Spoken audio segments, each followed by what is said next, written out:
২৪ জুলাই গণঅভ্যুত্থানের সময় সাভারে এপিসি থেকে ফেলে আসহাবুল ইয়ামিন হত্যায় সাবেক এমপি সাইফুল ইসলাম সহ ১৯ জনের বিরুদ্ধে অভিযোগ আমলে নিয়েছে ট্রাইব্যুনাল।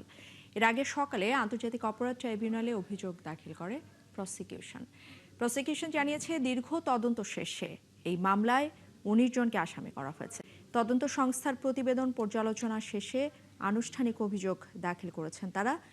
এই মামলায় ৭ আসামি ঢাকা জেলার সাবেক অতিরিক্ত পুলিশ সুপার আব্দুল্লাহিল কাফি, সাবেক অতিরিক্ত পুলিশ সুপার শাহিদুল ইসলাম, এএসআই মোহাম্মদ আলী, নায়েক সোহেল, মিজানুর রহমান, জাকির হোসেন এবং কনস্টেবল মাসুদ মিয়া কারাগারে আছেন। আর বাকিদের বিরুদ্ধে গ্রেফতারি পরোয়ানা জারি করা হয়েছে। এদিকে ২০১৮ সালে কক্সবাজারে ক্রস ফায়ারে একরামুল হত্যা মামলায় শেখ হাসিনা সহ ১১ জনের বিরুদ্ধে অভিযোগ আমলে নিয়েছে ট্রাইব্যুনাল। এই মামলায় শেখ হাসিনা সহ ৮ পলাতক আসামির বিরুদ্ধে গ্রেফতারি পরোয়ানা জারি করা হয়েছে।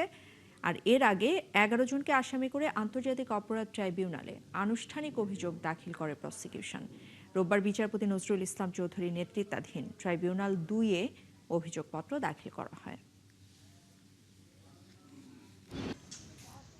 একরামকে হত্যা করার পর তার সম্পত্তি কিন্তু এই বদি তার সম্পত্তি বিভিন্ন কৌশলে আত্মসাৎ করেছিল এবং নেপথ্যের নায়ক ছিল সেই আব্দুর রহমান বদি।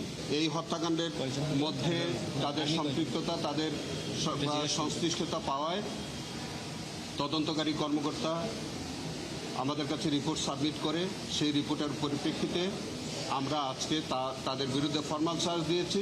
মেজর সাজ্জাদ জিয়াউল হাসানের বিরুদ্ধে সাক্ষী দিয়েছে। তিনি পরবর্তীতে জানতে পেরেছেন যে ওই এক রাতে প্রায় ৫ জন মানুষকে একই কায়দায় জিয়াউল হাসানের নেতৃত্বে হত্যা করা হয় এবং জিয়াউল হাসান নিজে গুলি করে হত্যা করে।